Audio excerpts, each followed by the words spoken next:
In this tutorial, I will show you how you as an admin in Empower version 9.2 can easily create translation groups to make it easier for your colleagues to insert presentation slides that are available in 2 different languages. In order to be able to use this function, the presentation slides that you want to link to each other via a translation group must first be available in both languages. In addition, the element languages for these slides must be defined. In order to create a translation group, first open the library in the Empower ribbon in the Start group by clicking on the Library button. Then navigate to the location where the slides you want to link are located. In this case, we have one presentation slide in German and one in English, which will be connected as a translation group. To do this, right-click on the corresponding slide. This will open a window. By navigating to Languages, more options will appear. Here, select Mark as Translation. Now navigate to the other slide, which is in the other language, and navigate to the selection window as before, but select Create Translation Group here. If you now hover your mouse over the slide, you will see this symbol. That means that the slide is part of a translation group.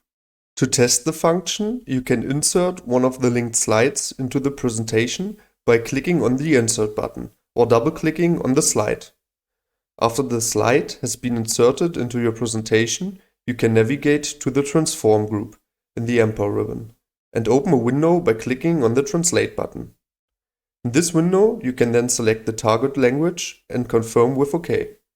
Empower now replaces this presentation slide with the linked slide in the other language. It doesn't matter whether the slide is translated from language A to language B or vice versa. The translation group works in both directions. If a translation group is created and one of the composite files is changed, a pop-up window appears with the options Mark other translations as outdated and Other translations are not affected. If the other languages are also affected by the changes and this option is selected, all compound elements in the library get a small red dot next to the translation group icon, which indicates an update. When the slides from the composite are then inserted, yellow post-its are also inserted on the slides on which a change has taken place. These must be removed manually after adjustment. If the translation group element is now also adjusted and is saved, the pop-up window appears again as shown here.